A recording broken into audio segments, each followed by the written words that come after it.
Tapi tidak ada kata terlambat untuk mendapatkan keridhaan Allah. Berusaha. Terus belajar, belajar dan belajar. Duduk di majelis-majelis ilmu. Dengarkan kajian-kajian ilmu.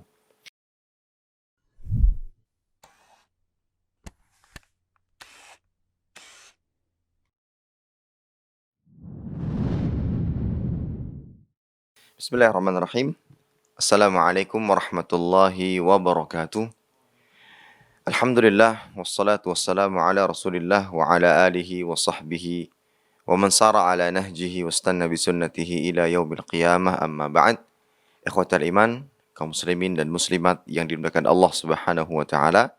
Alhamdulillah, senantiasa kita panjatkan rasa syukur kita kepada Allah ta'ala atas segala kenikmatan yang Allah limpahkan kepada kita. Salawat dan salam senantiasa kita haturkan kepada junjungan kita Nabi Muhammad sallallahu alaihi wasallam beserta kerabat beliau, para sahabat dan orang-orang yang senantiasa terus-menerus berada di jalannya sampai hari kiamat kelak.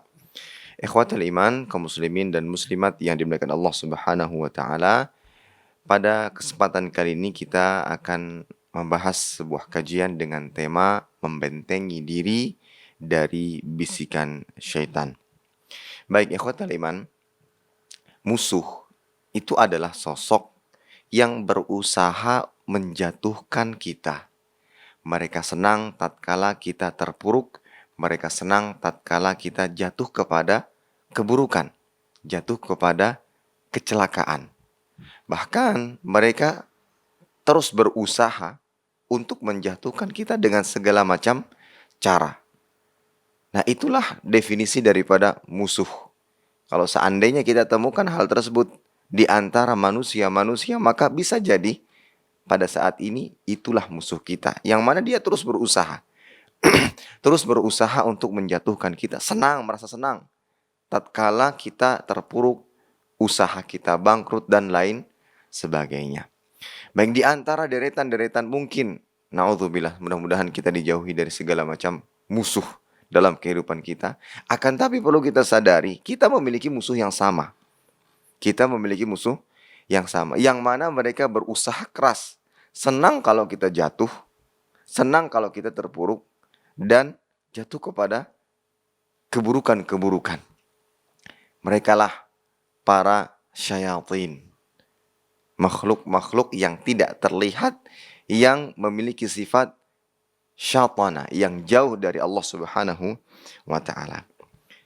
Allah ta'ala menyebutkan di dalam Al-Quran bagaimana sumpah-sumpah mereka yang berusaha keras, gigih, rajin, bukan dalam ketaatan, tapi dalam menghasut, dalam membisikkan segala macam keburukan kepada manusia agar hamba-hamba Allah Ta'ala ini jauh dari Allah.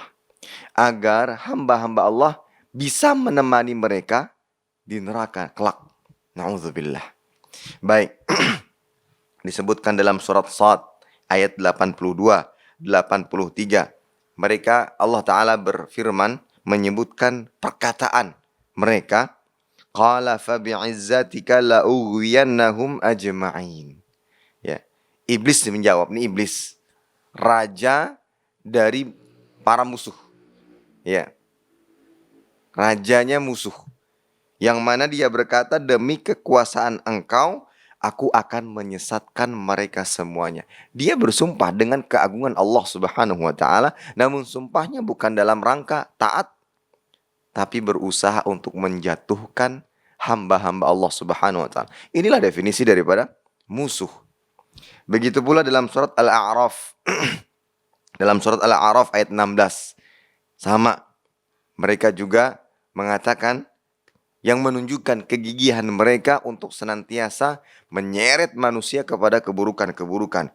Qala fabima aghwaytani la aqudanna lahum siratakal mustaqim. Ini iblis mengatakan, karena engkau telah menghukum saya menjadi tersesat, saya akan benar-benar menghalangi mereka dari jalan yang lurus, jalan engkau yang lurus. Sumpah, dia bersumpah.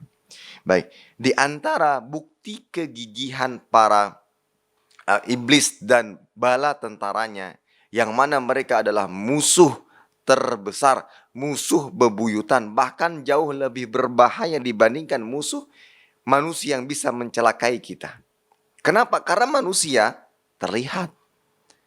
Kita masih bisa lihat dan kita masih bisa ancang-ancang. Yang punya ilmu bela diri dia masih bisa pasang kuda-kuda terlebih dahulu ketika datang musuh hendak menyerangnya. Atau tatkala ada orang yang ingin menjatuhkannya, maka dia bisa berencana dan melakukan segala macam untuk menghindari itu. Tapi kalau ini, dia tidak terlihat. Kita dalam kondisi sedang hendak beribadah saja, bisa datang hasutan-hasutan, bisikan. Hendak takbir, dibisikkan. Oh, itu ada Bapak Fulan. Kan kemarin antum ingin melamar anaknya. Dibisikkan yang pada akhirnya menggoyahkan kualitas. Ini musuh yang sangat berbahaya. Karena tidak terlihat. Lihat, kita akan menyebutkan hadis dari Nabi SAW yang menunjukkan bagaimana kegigihan musuh-musuh kita ini yang tidak terlihat ini bagaimana menjatuhkan hamba-hamba Allah Ta'ala. Baik. Nabi SAW bersabda, Inna syaitan qa'ada libni Adam bituruqihi. Sesungguhnya syaitan ini selalu duduk. Maksudnya menggoda, membisikkan. Segala macam bisikan di semua jalan kebaikan anak Adam. Jadi kalau seandainya kita ingin melakukan sebuah kebaikan, kok ada muncul rasa malas, ada halangan-halangan apa? Itu di antara usaha dan upaya setan untuk menghalangi kita dalam mengerjakannya.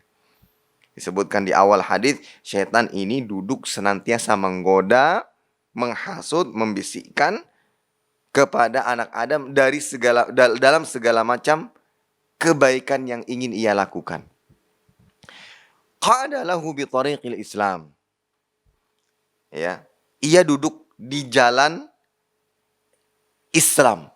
Maksudnya tatkala seseorang hendak masuk ke dalam Islam, hendak beristiqamah dan berkomitmen di dalam agama Islam, itu termasuk jalan yang mana syaitan akan menunggu dan akan senantiasa menggoda dan membisiki mereka. Maka syaitan mengatakan, atuslim wa tadharu dinaka wa dina abaika. Apakah engkau masuk Islam? Kemudian engkau meninggalkan agama nenek moyangmu dan agama orang-orang terdahulu. Sehingga membuatnya goyah. Mungkin itu dirasakan oleh saudara-saudara kita yang dulu hendak masuk ke dalam agama Islam. Mungkin dia pernah merasakan hal demikian. Karena itu memang bisikan syaitan. Akan dibisikkan hal-hal demikian. Kemudian tatkala hamba tersebut fa'asahu wa aslam. Dia selisihi. Dia abaikan bisikan tersebut. Kemudian dia masuk ke dalam agama Islam. Apakah syaitan berhenti? Oh tidak. Wa qa'ada lahu bi tariqil hijrah. Maka kemudian syaitan ini akan duduk di jalan hijrah. Maksudnya apa?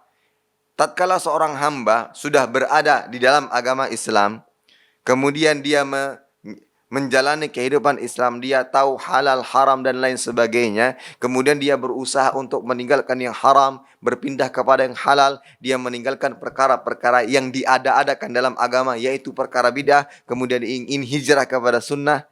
Sebelum dia melangkah, datang syaitan. Atuhajiru wa tada'u ardhaka wa sama'aka.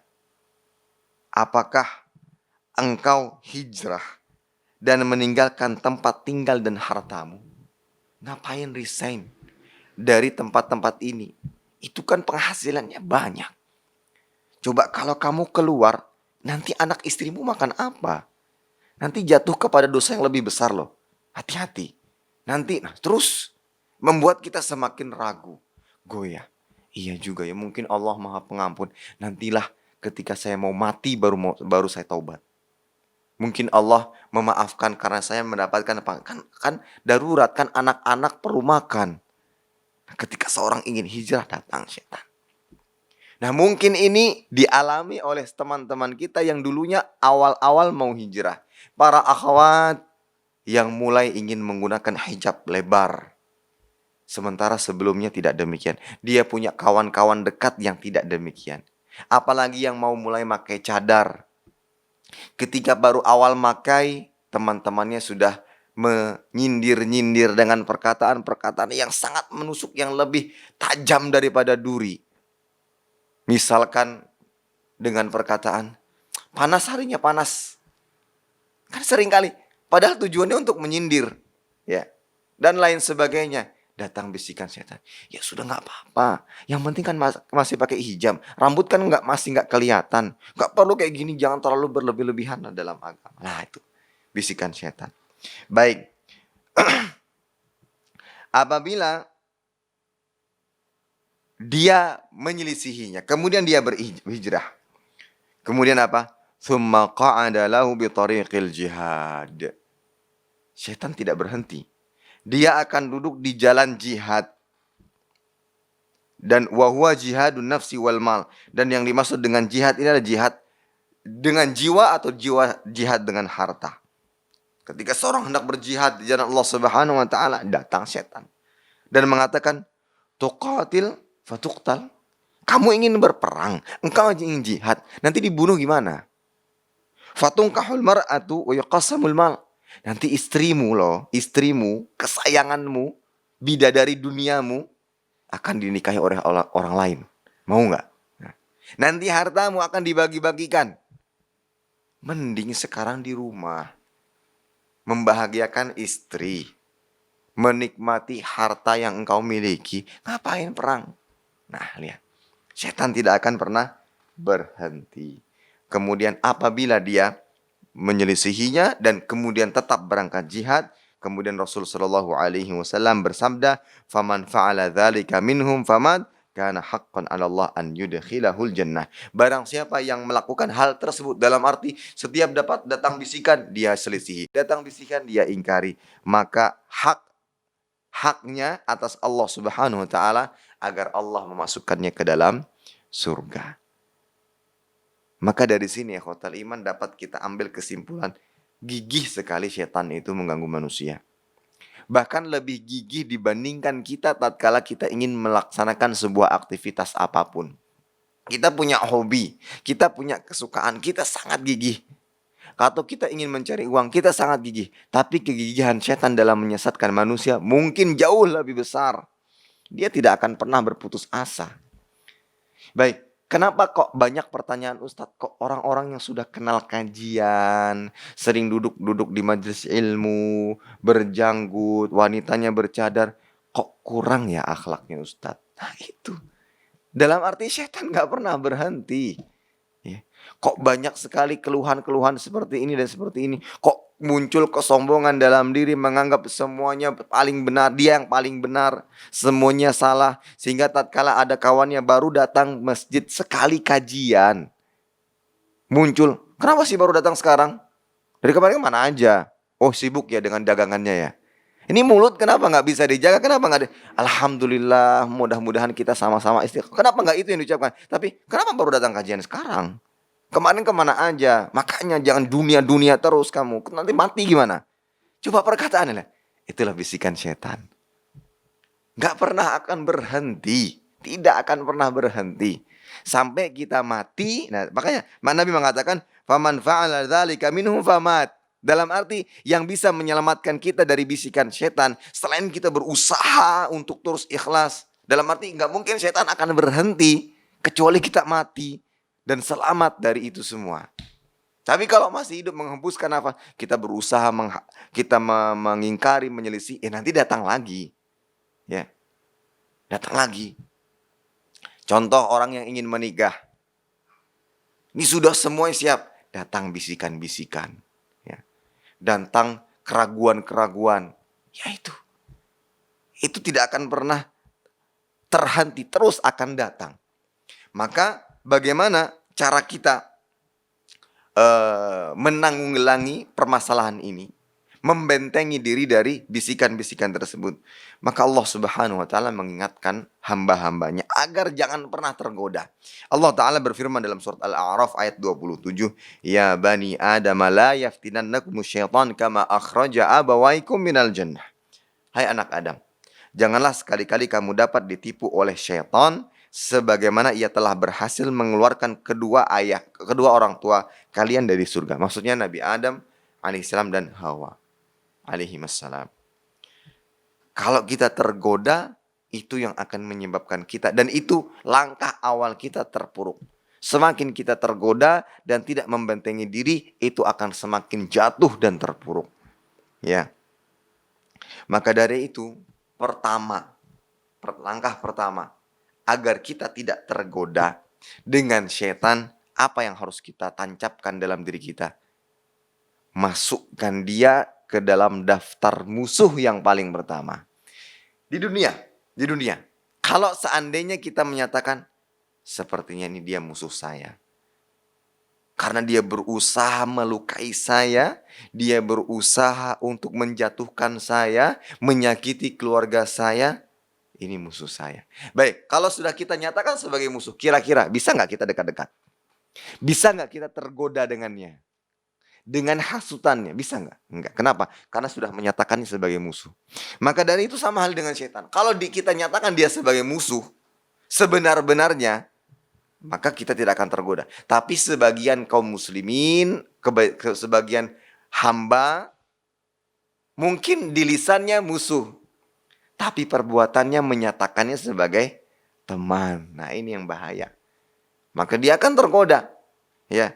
Allah Ta'ala berfirman dalam surat Fatir ayat 6. Inna syaitana lakum aduun fattakhidhuhu aduwa. Innama yad'u hizbahu liyakunu min ashabis sa'ir. Sesungguhnya syaitan itu adalah musuh yang nyata. Maka jadikanlah ia musuh. Nah, kebanyakan orang menganggap, dia musuh, Ustaz, musuh. Tapi tidak dijadikan musuh. Dijadikan teman. Ya, lebih suka dengan apa yang setiap bisikan datang dituruti. Ketika dia ingin ibadah, kemudian dihembuskan bisikan-bisikan agar malas, dia turuti, gampang, dan lain sebagainya. Pada akhirnya, sama halnya dia tidak menjadikan mereka musuh. Kalau musuh, itu pasti dia senantiasa berusaha mengelak semua ajakan-ajakan. Karena dia tahu, ini kan musuh. Kalau musuh tuh nggak ada niat baik, nggak ada. Musuh nggak ada niat baik. Musuh pasti ingin menjatuhkan. Kalau ada niat baik, itu bukan musuh namanya. Tapi kalau musuh pasti ingin menjatuhkan. Jadi segala macam itu hanya sekedar tipu daya belaka. Itu musuh. Kelihatan baik, ngajak kepada kebaikan. Ternyata di balik itu ada niatan-niatan buruk yang ingin menjatuhkannya. Maka sama, kalau seandainya kita menuruti bisikan setan, itu akan menyebabkan kita terjerumus kepada kesesatan. Baik. Apa langkah yang berikutnya? Selain kita menjadikan mereka musuh yang pertama, apa langkah berikutnya? Baik, di sini ada perkataan Imam Ibnu Qayyim rahimahullahu taala. Jihad melawan setan itu memiliki 2 tingkatan, kata beliau. Pertama, menolak syubhat dan keraguan yang dilemparkan setan kepada hamba. Kedua, menolak syahwat dan keinginan-keinginan jelek yang dilemparkan setan kepada hamba. Jadi beliau mengatakan jihad melawan setan itu jelas pada 2 poin. Pertama, melawan syubhat. Kedua, melawan syahwat. Ketika bisikan setan itu tidak lepas dari 2 hal tersebut. Syubhat yang mengarahkan seorang hamba kepada perbuatan-perbuatan syirik, perbuatan-perbuatan bid'ah, perbuatan-perbuatan kufur. Syahwat menghantarkan hamba kepada perbuatan-perbuatan zina dan lain sebagainya. Baik, bagaimana cara kita berjihad atau bekal jihad melawan 2 hal tadi? Apa bekalnya? Kata beliau, untuk jihad pertama akan diselesaikan dan dapat ditanggulangi dengan ilmu dan keyakinan. Kan syubhat itu samar-samar keraguan. Lawannya apa? Yang bisa menghancurkannya apa? Ilmu dan keyakinan. Adapun jihad yang kedua, jihad melawan syahwat, apa senjata kita? Kesabaran. Ya, kesabaran. Maka ikhwatal iman yang berkat Allah Subhanahu wa taala dapat kita simpulkan 3 paling tidak bekal utama yang harus ada. Yang pertama, jadikan syaitan musuh. Bukan hanya sekedar mengetahui dia musuh, tapi jadikan para syaitan iblis dan bala tentaranya sebagai musuh. Kenapa? Kalau sudah dicap sebagai musuh, apapun yang terkesan baik yang mereka bisikkan, yakini itu pasti akan menjatuhkan ke depannya. Ya. Kedua, bekali ilmu. Bekali ilmu sebanyak-banyaknya. Yang mana hal tersebut akan membuahkan keyakinan yang dengannya akan menghindari diri kita dari segala macam syubhat. Yang mana setan juga mengarahkan manusia kepada hal tersebut. Syubhat. Yang kedua, latih diri untuk senantiasa sabar. Latih diri untuk senantiasa sabar. Sabar ini yang akan melawan fitnah syahwat. Karena setan mengarahkan manusia untuk tergoda dengan syahwat. Siapapun dia tidak mengenal apapun statusnya, ustadzkah atau yang lainnya, sama-sama bisa terjatuh kepada perkara syahwat. Sehingga senjata yang bisa menghalangi itu adalah sabar. Terkadang ada yang berilmu, oh saya tahu saat ini nggak boleh. Tapi tatkala syahwatnya jauh lebih besar yang menghantarkan kepada keburukan, mungkin dia akan kalah. Akan ditinggalkan ilmunya. Maka dari itu ilmu dan kesabaran harus ada. Sabar menahan diri dari segala macam kemaksiatan. Sabar untuk senantiasa bisa menjalankan perintah Allah Ta'ala. Maka dengan itu hamba insya Allah bisa terhindar dari segala macam bisikan-bisikan syaitan. Sebagaimana Allah Ta'ala berfirman dalam surat As-Sajdah ayat 24. وَجَعَلْنَا مِنْهُمْ أَئِمَّةً يَهْدُونَ بِأَمْرِنَا لَمَّا صَبَرُوا وَكَانُوا بِآيَاتِنَا يُوقِنُونَ. Dan kami jadikan di antara mereka pemimpin-pemimpin. Pemimpin-pemimpin tentunya harus bisa mengarahkan dan tegar dari segala macam godaan. Karena kalau pemimpin kena syubhat, bahaya. Ya kan? Pemimpin kena syubhat, bahaya pengikutnya. Akan keikut. Namanya pengikut yang mengikuti pemimpinnya. Dan kalau seandainya pemimpinnya gila syahwatnya, juga akan goyah kepemimpinannya. Maka dari itu Allah Ta'ala hanya menjadikan atau menunjuk pemimpin-pemimpin yang baik adalah mereka yang memiliki kesabaran dan memiliki keyakinan. Yaitu bekal ilmu dan sifat sabar. Ya, dan sifat sabar. Dan kita berusaha untuk itu. Baik Ustadz, saya tidak memiliki ilmu yang banyak. Bekal yang banyak untuk menghalangi diri atau menghalangi syubhat datang. Atau membentengi diri dari syubhat. Sama halnya saat saya ini punya sifat pemarah. Saya punya nafsu yang sangat tinggi. Dan lain sebagainya. Saya tidak punya kesabaran sebagaimana yang dijelaskan. Maka berusahalah. Baik, terkait dengan ilmu, itu tidak semua manusia dilahirkan dalam kondisi berilmu. Tidak. Bahkan ada beberapa ulama yang baru menimba ilmu agama dimulai usia-usia dewasa. Bukan dari kecil, misalkan baru menghafal Quran. Tidak. Dimulai dari usia-usia dewasa. Yang kebanyakan orang menganggap itu udah usia terlambat. Usia terlambat. Tapi tidak ada kata terlambat untuk mendapatkan keridhaan Allah. Berusaha. Terus belajar dan belajar. Duduk di majelis-majelis ilmu. Dengarkan kajian-kajian ilmu. Yang kedua terkait dengan sifat. Seperti yang pernah kita sampaikan. Akhlak, sifat. Itu ada dua macam. Satu yang sudah Allah berikan. Dalam arti sudah ditanamkan kepada hamba tersebut sifat pemalu, penyabar, ketenangan. Memang dari dulu seperti itu. Ya mungkin kita sebagai orang tua terkadang melihat anak kita. Anak kita nih ketika ketemu orang murah senyum. Anak kita ini sabar. Anak kita nih kalau disuruh apa-apa pelan, tenang. Itu mungkin memang sudah pembawaannya. Dan begitu pula ada pula yang sabar. Ada pula yang meraih sifat tersebut dengan usaha. Dia ini emosian sekali. Tapi tatkala dia sudah belajar tentang sabar, ketika ingin emosi, dia tahan. Dia tahan dari mengucapkan perkataan yang kasar, yang tidak baik, dan seterusnya.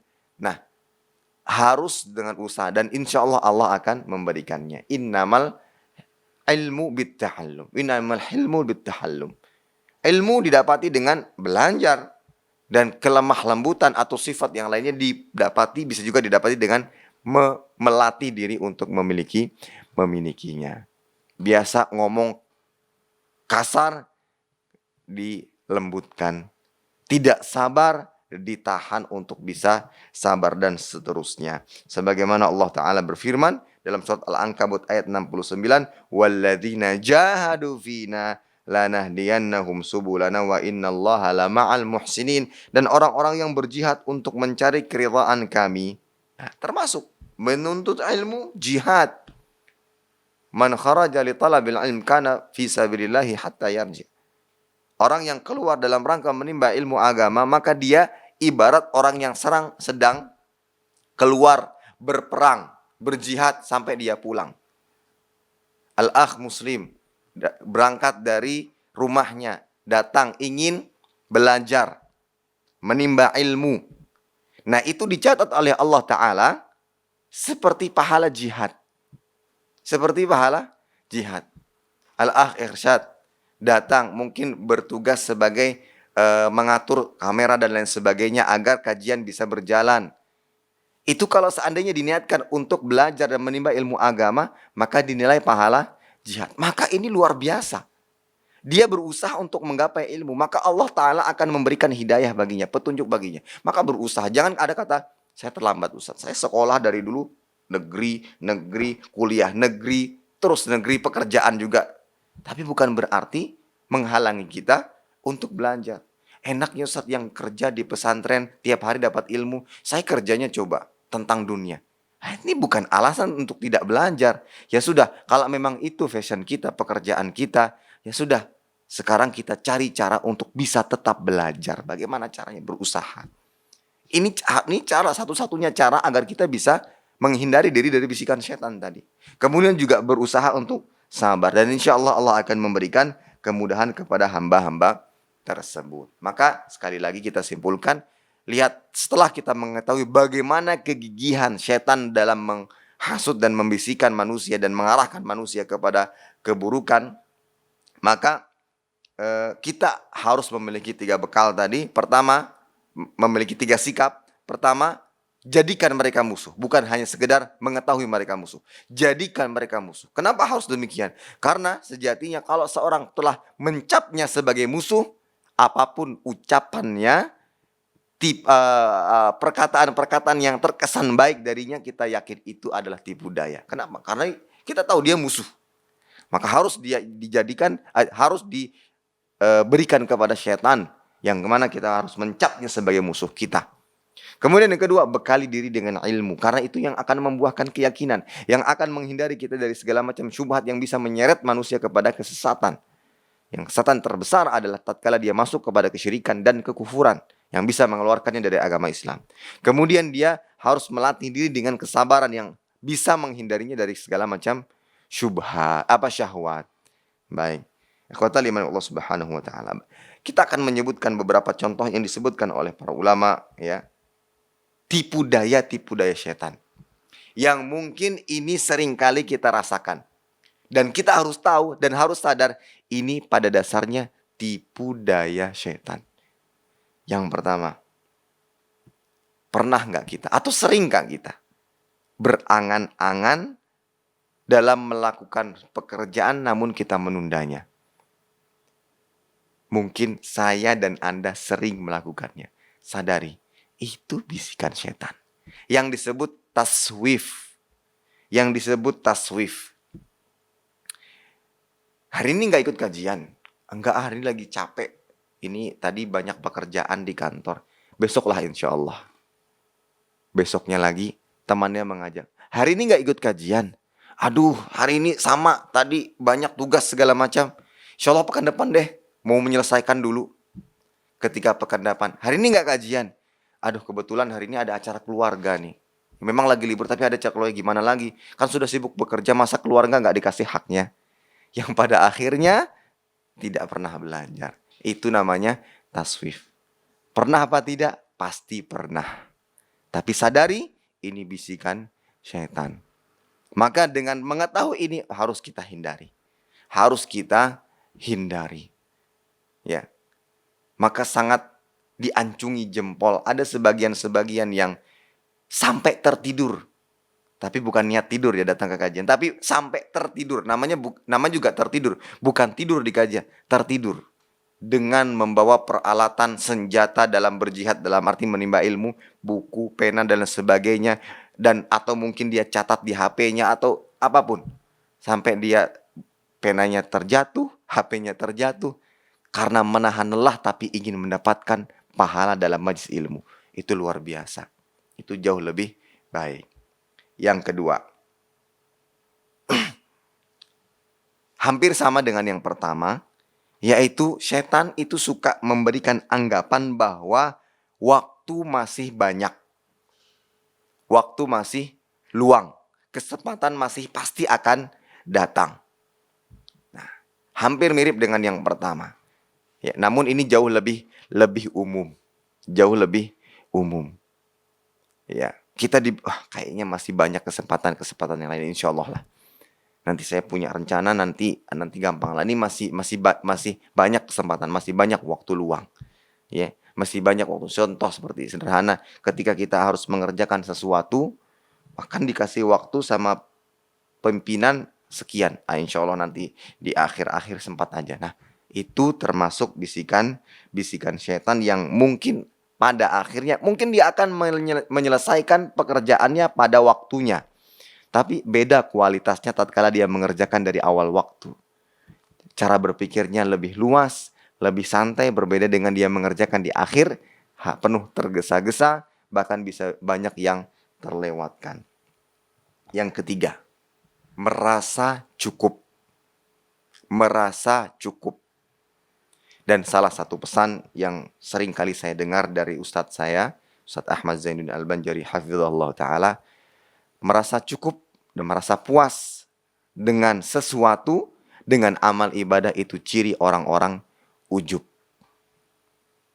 Merasa cukup, merasa puas dengan sesuatu itu ciri-ciri orang yang ujub. Sepertinya ini sudah pas, mantap benar. Sudah pas banget. Ketika dia melakukan atau ibadah, sepertinya ibadah saya tadi itu luar biasa. Mungkin di masjid ini saya yang paling luar biasa sholatnya. Nah, merasa puas dengan sesuatu, itu ciri-ciri orang ujub. Sementara orang yang beriman, bahkan disebutkan oleh para ulama, ciri-ciri orang yang berusaha ikhlas, ciri-ciri orang ikhlas adalah senantiasa merasa kurang ikhlas. Ciri-ciri orang yang berusaha ittiba dengan sunnah Nabi SAW merasa kurang sempurna ibadah. Sehingga dia apa? Terus belajar. Sudah selesai bab sholat, dia pelajari lagi buku yang lainnya. Siapa tahu ada ilmu tambahan yang didapatkan. Terus belajar. Merasa kurang. Tapi kalau orang merasa cukup, apalagi merasa cukup dari belajar agama, nah ini sadari ini adalah bisikan setan. Kalau saya sepertinya dimulai dari dakwah salaf masuk ke Banjarmasin, saya sudah duduk saat majelis ilmu. Ini sudah hampir berapa puluh tahun. Ya, kayaknya sudah cukup. Saya ingin aktivitas ini nggak bisa. Itulah bisikan setan. Ya. Maka jangan sampai demikian yang dulunya senantiasa terlihat di majelis ilmu kok sudah tidak ada merasa cukup dengan ilmunya, maka itu termasuk bisikan setan yang menjauhkannya dari segala macam kebaikan. Dan akan sangat mudah. Ingat, kalau seandainya kita sudah masuk kepada satu bisikan setan, itu akan mudah masuk kepada bisikan-bisikan yang lain. Yakinlah itu. Kalau kita sudah tergoda dengan satu bisikan, maka bisikan-bisikan lainnya pun akan sangat mudah menghampiri kita. Yang berikutnya, dapat bisikan menganggap bahwa orang tidak membutuhkan ilmunya. Ngapain saya belajar? Kan sudah banyak ustadz. Apa ini saya belajar saat ini capek-capek? Yang mending saya gak usah belajar aja. Nanti kalau ada permasalahan baru tanya ustadz. Ketika mau nikah baru tanya tentang pernikahan. Ketika mau dagang baru tanya. Ngapain duduk-duduk bahas satu kitab. Ya, tebal-tebal. Bosan. Apalagi penjelasan ustadznya kurang enak lagi. Pembawaannya ngantuk. Ngapain gak usah lah. Kan nggak diperlukan juga ilmu saya. Nah, ini bisikan setan. Kenapa? Satu, dia sudah beranggapan bahwasanya ilmu itu untuk orang lain. Dia anggap ilmu itu pada dasarnya untuk orang lain saja. Ini keliru. Yang paling utama adalah ilmu itu untuk dirinya sendiri. Dan sebagaimana kita katakan, itu bekal tadi untuk membentengi diri dari bisikan setan. Nah, di antara bisikan setan adalah menganggap bahwasanya, ngapain saya belajar, kan nggak perlu juga, nggak dipakai. Saya sudah lama-lama kajian kan nggak disuruh ceramah juga, ya. Karena nggak ada kapasitas saya untuk ceramah, ngapain terus? Nah, ketika itu sudah muncul ya pada akhirnya tadi nggak ada lagi yang belajar, nggak ada yang belajar agama. Nah, ini termasuk bisikan setan. Lah kalau seandainya itu tertanam pada kader-kader kita, yang berbahaya. Para ulama itu akan ada ajalnya nanti. Para asat itu akan ada. Lantas generasinya siapa yang melanjutkan? Ketika semuanya berpikir demikian. Nah, itulah tujuan setan, agar terputus. Kan sudah ada ustadz nih, Banjarmasin banyak ustadznya, sudah cukuplah, nggak usah lagi belajar. Ya, ngapain, nggak ada yang perlu ilmu saya juga nantinya. Akhirnya apa? Ini cara, tujuan utamanya apa? Agar terputus tuh. Akhirnya nggak ada lagi ustadznya. Nah, bahaya. Coba bayangkan. Atau kita lihat beberapa asatidah kita. Asatidah kita yang saat ini memiliki keilmuan yang bahkan lebih mengilmui daripada yang belajar melalui pendidikan-pendidikan agama. Pesantren, terus kuliahnya di kuliah agama di Madinah. Ada sebagian yang belajarnya terlambat, dalam arti dia tidak melalui pendidikan-pendidikan agama. Negeri, kemudian sempat kuliah umum.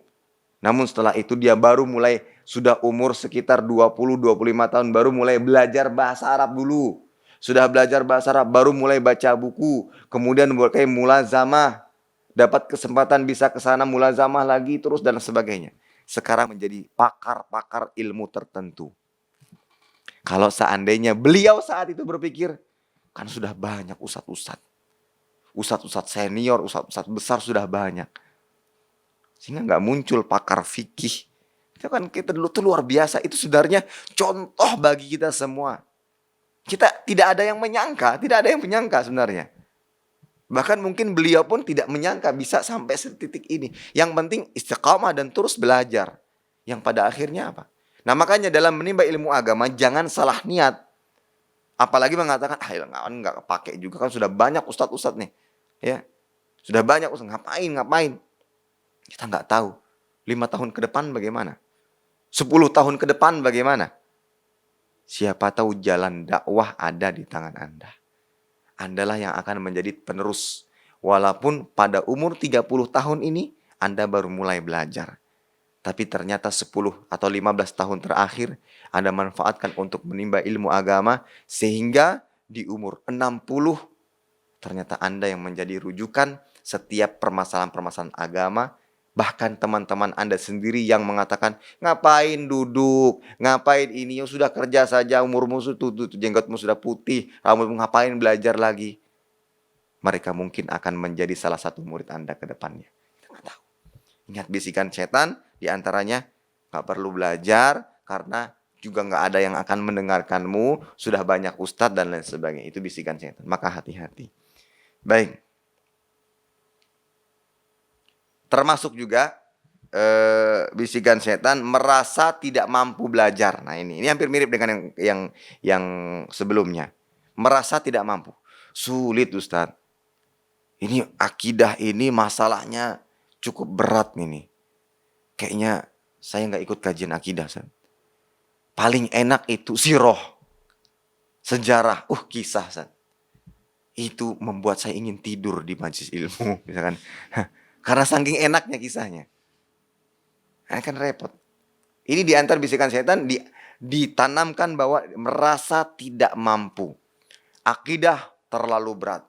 Fikih, fikih nih banyak permasalahannya.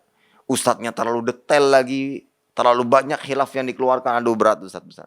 Ya. Ilmu waris mewaris, apalagi Ustadz. Ribet banget. Ya. Lantas antum mau belajar apa? Ya. Oh, ada satu Ustadz. ilmu bab nikah dan poligami. Kalau bisa semua kajian itu aja, Ustaz. Kan repot nih.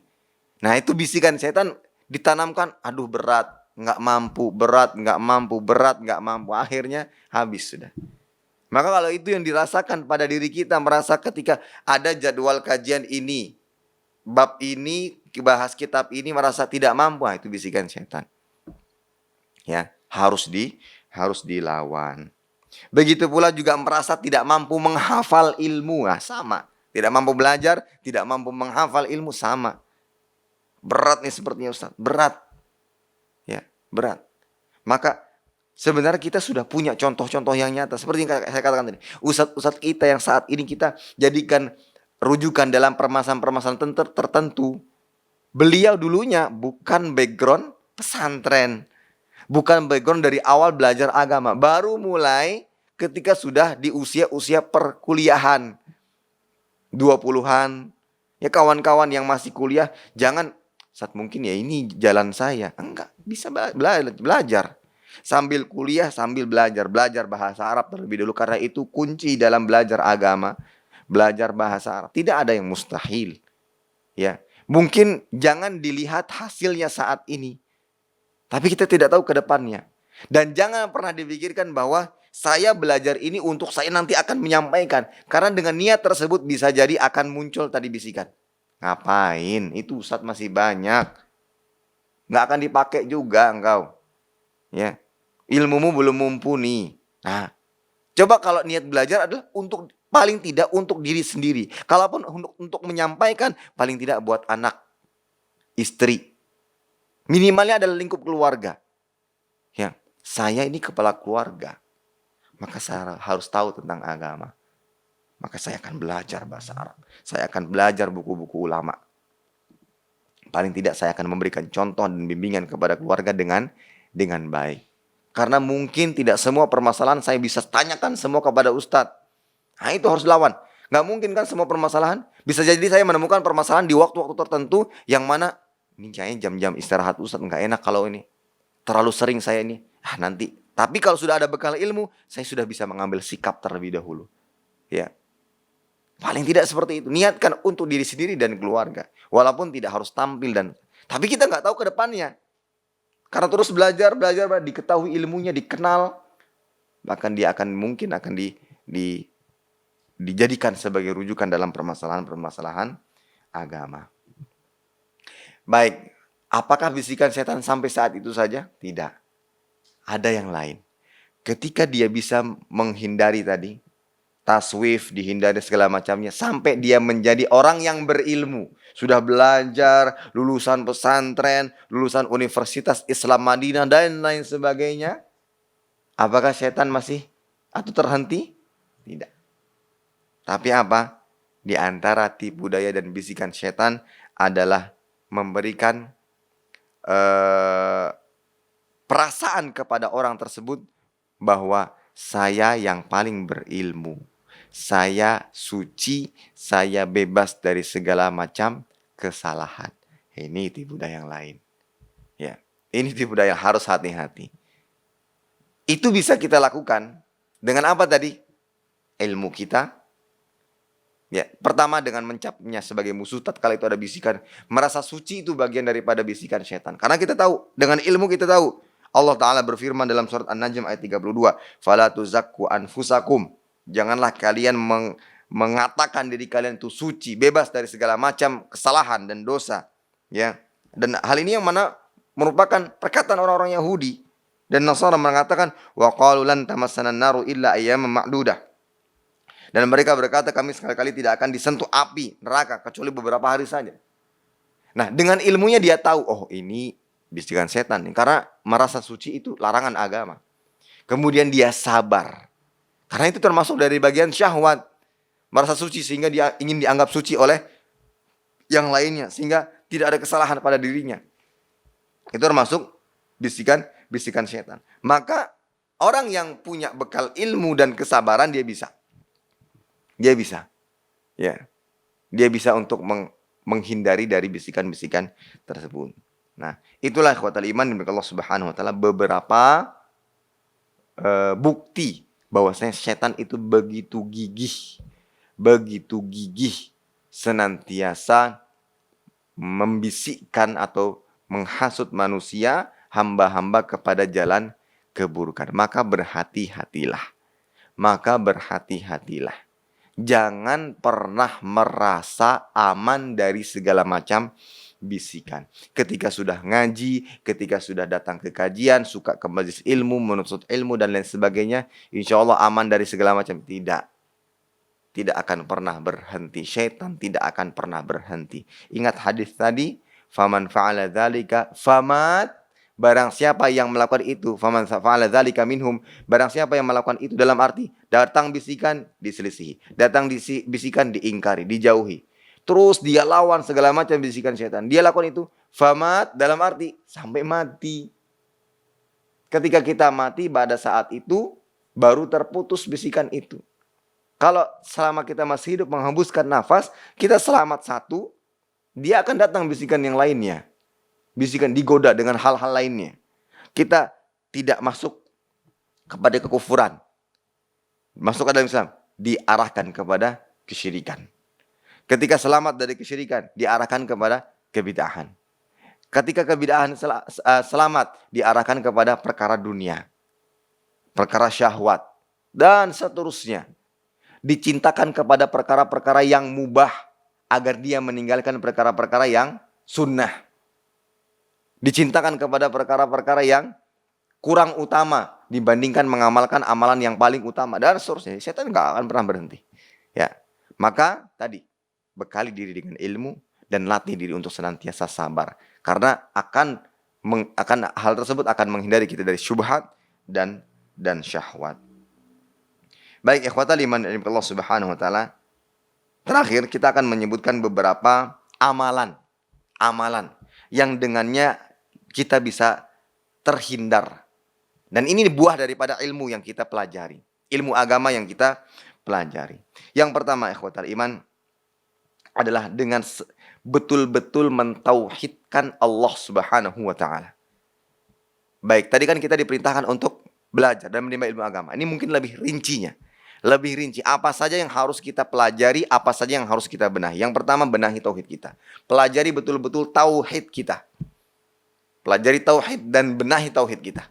Ya, karena orang-orang yang bertauhid, maka dia tidak akan pernah bisa jatuh kepada bisikan-bisikan setan. Kenapa? Setan sendiri yang menyatakannya. Dia nggak mampu membisikkan orang-orang yang bertauhid sebagaimana dalam surat Shad ayat 82 83, qala fa bi'izzatika la ughwiyannahum ajma'in illa ibadaka minhumul mukhlasin. Demi kekuasaanmu aku akan menyesatkan mereka semuanya. Nah, pada saat itu setan mengatakan ketidakmampuannya untuk membisikkan manusia, yaitu mereka-mereka yang ikhlas. Orang yang ikhlas adalah orang yang bertauhid, yang hanya mengikhlaskan dan memurnikan ibadah hanya kepada Allah. Jadi semua perbuatan-perbuatan di muka bumi ini semuanya untuk Allah. Baik dia ibadah praktis, ibadah yang ada tata caranya, atau ibadah non praktis. Baik dalam mencari nafkah. Dalam mencari nafkah itu bisa bernilai ibadah tatkala ditujukan untuk Allah. Sehingga tatkala dia mencari nafkah untuk Allah, mungkin nggak dia melakukan hal yang haram? Karena dia tahu karena ini untuk Allah, dia akan menyesuaikannya dengan aturan-aturan syariat agama. Dan syaitan tidak mampu membisikkan kepada mereka yang senantiasa menjaga keikhlasannya dan tauhidnya kepada Allah Subhanahu wa ta'ala. Kemudian yang kedua, berpeganglah kepada Al-Quran dan Sunnah. Ini terbentuk rincian daripada ilmu yang harus kita dapatkan. Berpegang kepada Al-Quran dan Sunnah dan pemahaman yang benar. Datang bisikan, datang godaan. Ketika kita menemukan sebuah permasalahan, ini boleh apa tidak? Ini halal apa tidak? Bisikan datang. Enggak apa-apa kan ada ulama yang membolehkan. Enggak apa-apa kan ini khilaf dan lain sebagainya. Itu bisikan. Tapi kalau kita berpegang kepada Al-Quran dan Sunnah, oh tunggu dulu. Saya harus kembalikan kepada Al-Quran dan Sunnah dan tanya kepada ahli ilmu. Ustaz, ini ada permasalahan, ada khilaf. Mana yang lebih kuat? Sampaikan kepada saya penjelasan yang memuaskan dan menenangkan hati saya. Itu yang kita ambil, bukan nafsu kita. Bukan nafsu kita. Kemudian yang berikutnya, doa. Doa. Doa kepada Allah Ta'ala. Meminta perlindungan. Sekeras apapun usaha kita, tanpa pertolongan dari Allah Ta'ala, maka akan sia-sia. Maka mintalah pertolongan kepada Allah Subhanahu Wa Ta'ala agar dilindungi dari syaitan. Ya, maka sering berta'awudz. Seperti Allah Ta'ala berfirman dalam surat Al-A'raf ayat 200, wa imma yanzaghannaka minasyaitani nazghun fasta'iz billah innahu sami'un alim. Dan jika kamu ditimpa suatu godaan syaitan, maka berlindunglah kepada Allah, sungguhnya Dia Maha mendengar lagi Maha mengetahui. Fasta'iz billah, minta perlindungan. Berta'awudz, a'udzubillahi minasyaitonir rajim. A'udzubillahi minasyaitonir rajim. Meminta perlindungan kepada Allah Ta'ala dari godaan-godaan. Kemudian berikutnya memperbanyak zikir, mengingat Allah. Baik dengan zikir-zikir yang disebutkan atau dengan sering membaca Al-Quran. Yang dengannya kita akan ingat Allah Subhanahu wa Ta'ala. Kita akan ingat Allah Subhanahu wa Ta'ala. Ya. Ini akan membuat hati tenang, tentram. Ala bidzikrillah tatmainnul qulub. Yang membuat kita dalam melangkah dan memilih sesuatu lebih terarah dan lain sebagainya. Baik, kemudian senantiasa bersama orang-orang soleh. Senantiasa bersama orang-orang soleh. Ini termasuk cara membentengi diri kita dari syaitan. Senantiasa bersama orang-orang soleh. Ya, senantiasa bersama orang-orang soleh. Sebagaimana disebutkan dalam sebuah hadis. Nabi SAW bersabda, "Ma min thalathatin fi qaryatin wala badwin wala tuqamu fihimus shalah illa wa qad istahwadha alaihimus syaitan." Tidak ada 3 orang dalam sebuah desa atau padang tidak didirikan salat berjamaah pada mereka kecuali syaitan telah menguasai mereka. Ya. Maka Nabi mengatakan fa'alaika bil jamaah fa inna ma ya'kulu dhi'bu al-qasiyata. Maka hendaklah engkau senantiasa bersama jamaah karena sungguhnya serigala itu akan memakan kambing yang menyendiri. Kalau kita sendirian, nah makanya orang sendirian seringkali banyak gangguan. Ya, tapi kalau kita senantiasa berjamaah, paling tidak berawal dari sholat berjamaah, kemudian senantiasa kumpul-kumpul dengan orang-orang yang baik, orang-orang yang saleh. Ya. Saya juga berjamaah, tapi jamaah dengan orang buruk ya percuma. Ya, berjamaah dengan orang-orang yang baik, berkumpul dengan orang-orang yang baik yang akan senantiasa mengingatkan kita dari keburukan-keburukan yang ada. Kemudian mengetahui tipu daya syaitan, ini penting. Seperti poin-poin yang kita sebutkan, apa saja sih tipu daya syaitan? Silakan bisa dibaca buku-buku para ulama. Ya, tipu daya syaitan. Ya. Dan jangan mengikutinya. Setelah mengetahui jangan diikuti. Harus diwaspadai. La tattabi'u khutuwati syaitan. Ya. Kemudian setelah kita mengetahui tipu daya, yakin tipu daya syaitan itu lemah. Dan memang seperti itulah yang dinyatakan di dalam Al-Quran. Inna kaidas syaitani kana dha'ifa dalam surat An-Nisa ayat 76. Tipu daya syaitan itu lemah.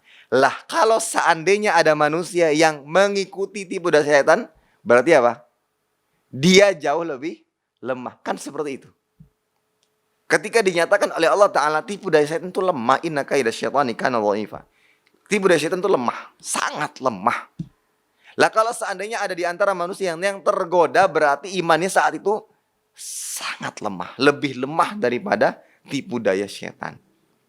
Dengan mengetahui ini berarti kita harus memperkuat benteng diri kita.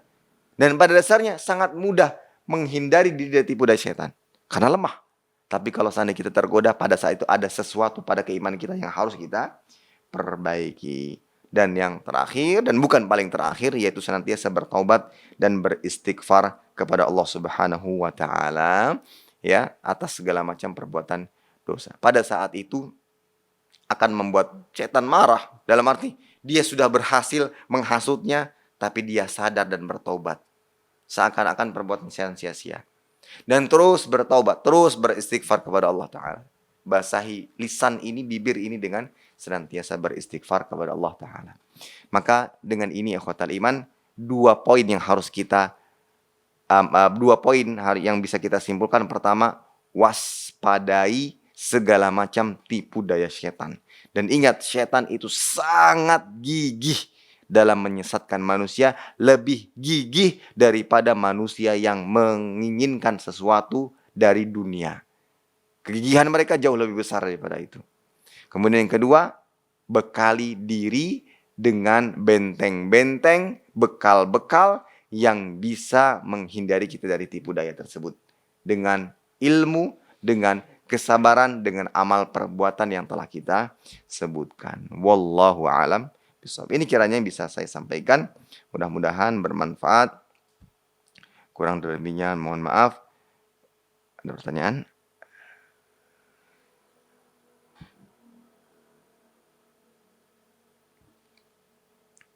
Baik. Assalamualaikum Ustaz. Waalaikumsalam warahmatullahi wabarakatuh. Kenapa kita mudah untuk menunda-nunda perbuatan baik? Apakah adakah tips Ustadz agar semangat? Baik. Tadi, kenapa kita menunda? Karena itu bisikan setan. Dan kita terpengaruh dengan bisikan tersebut. Bagaimana tipsnya? Maka seperti yang kita sampaikan tadi. Sadari ini bisikan setan.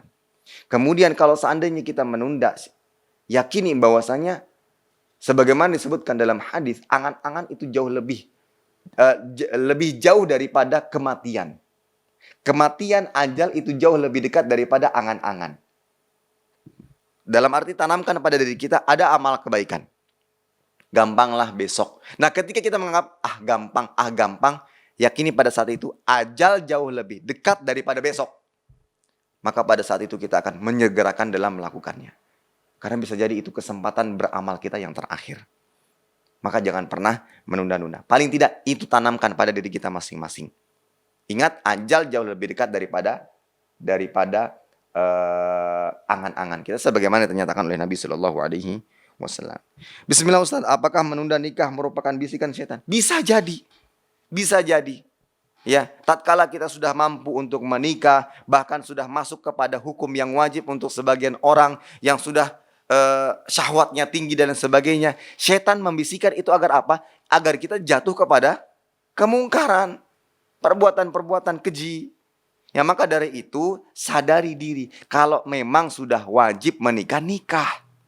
Dan jangan terlalu ribet dalam mencari pasangan. Maka dari itu tatkala kita membuat kriteria pasangan, patokannya adalah agama. Bukan hawa nafsu, bukan dunia. Tidak akan pernah Anda temukan. Ya, saat saya ingin cantik dan segala macamnya. Kalau seandainya patokan hati kita adalah dunia, kesenangan dunia, sulit. Kawan-kawanku sekalian, sulit. Kalau seandainya patokan adalah dunia, sulit. Tapi kalau kriteria wanita yang kita cari adalah dari agama, ya, dari agama, insya Allah akan mudah kita temukan. Memang cantik itu termasuk kriteria yang dianjurkan. Bahkan mungkin pertama kali yang kita tanyakan bagaimana rumahnya, bagaimana kecantikannya. Tapi bukan menjadi patokan utama. Yang patokan utama adalah agama dan akhlaknya. Karena kecantikan yang paling bisa mempertahankan rumah tangga itu bukan kecantikan pada rupa, tapi pada akhlak dan agama. Ya, mungkin ada sebagian orang yang bercerita atau kisah-kisah yang pernah kita dengarkan, ada pasangan hidupnya biasa-biasa saja, tapi kenapa dia bahagia? Karena kecantikan yang terpancar pada akhlak dan agama, pasangan hidupnya akan bahagia, akan bahagia. Mungkin di awal-awal ya biasa-biasa saja. Tapi seterusnya setelah dia tahu hal tersebut dia akan senantiasa langgeng kehidupannya. Maka dari itu yang menunda nikah sadari diri. Anda ini pada status apa? Pada posisi mana? Kalau memang sudah merasa wajib menikah, menikahlah. Menikahlah ya. Menikahlah. Insya Allah Allah akan memberikan kemudahan. Dan ketahuilah banyak akhwat-akhwat yang mungkin menanti sebenarnya. Ya.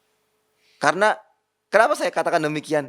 Karena memang data, bukti, realita itulah yang terjadi. Jumlah wanita jauh lebih banyak daripada laki-laki. Itulah. Maka saya katakan banyak wanita mungkin yang menanti.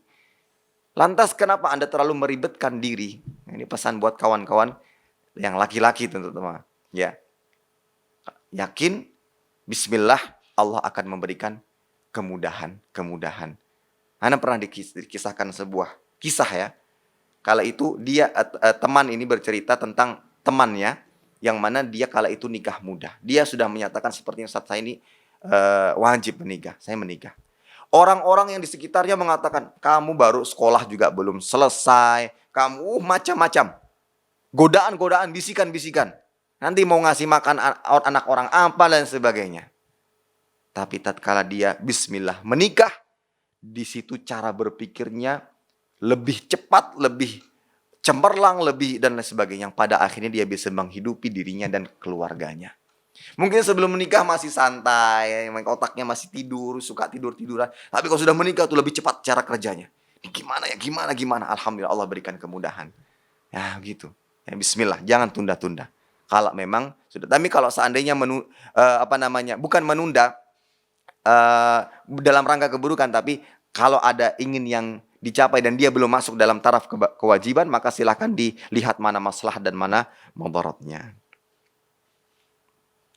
Ustaz, apakah orang yang terhalangi dari majlis ilmu tanda Allah berpaling darinya? Soalnya setiap ingin menuntut ilmu selalu ada halangan, misalnya lelah, capek dan mengurus keluarga. Baik, kalau seandainya kita masih sadar, mudah-mudahan itu Allah masih ingat kita. Kita masih diberikan kesadaran bahwasanya sepertinya kenapa kok saya malas banget belajar. Disadarkan dengan itu sebenarnya itu bentuk peringatan dari Allah. Tapi kalau saya sudah tidak sadar, nah ini mungkin baru dikatakan mungkin Allah berpaling. Tapi kalau seandainya masih ada perasaan, aduh capek, padahal mau belajar, kenapa capek ini terus datang? Itu Allah masih mengingatkan, ayo lawan, ayo berusaha, ayo atur waktu. Atur waktu sedemikian rupa bagaimana ada waktu untuk kita belajar. Ya, insya Allah bisa. Dan memang ibadah tidak ada yang senyaman seseorang yang mungkin tidur dan sebagainya. Memang ibadah itu lelah. Ibadah itu memang lelah. Itu di antara yang harus kita tanamkan. Ibadah lelah. Tapi bagi orang-orang yang beriman, lelah tersebut akan terasa nikmat dan nyaman ketika dia yakin bahwa ada balasan yang terbaik baginya setelah dia melakukan ibadah tersebut. Ada sebagian orang yang tatkala memiliki hobi futsal, hobi mancing misalkan ya, harus mengeluarkan biaya, harus mengeluarkan dan sebagainya. Tapi kenapa? Kan capek, pasti capek. Touring, nah nih, saya berbicara touring. Touring itu hobi kan? Ada sebagian orang yang hobi. Perjalanan naik motor, hujan, panas, capek apa tidak? Capek. Senang nggak hatinya? Senang. Kenapa? Karena dia menikmati. Coba sekarang kita jadikan ibadah seperti itu. Dalam arti memang capek, tapi kalau seandainya kita niatkan untuk Allah, karena ada apa? Balasan, pahala, surga, ya, dan lain sebagainya. Mudah-mudahan dengan itu yang akan mendorong kita untuk terus beribadah. Capek, lelah, tapi tidak mengeluh. Kita tidak akan mengeluh. Bahkan kita senantiasa bersyukur kepada Allah diberikan kemudahan untuk beribadah kepadanya. Wallahu a'lam bishawab. Demikian kiranya yang bisa saya sampaikan, mudah-mudahan bermanfaat. Kurang dan lebihnya mohon maaf. Kita tutup dengan doa kepada majelis. Subhanakallahumma bihamdika asyhadu an la ilaha illa anta astaghfiruka wa atubu ilaik. Assalamualaikum warahmatullahi wabarakatuh. Terima kasih. Jazakumullah khairan wa barakallahu fikum. Video ini dibuat atas partisipasi dari donasi Anda. Semoga menjadi amal jariah bagi Anda semuanya.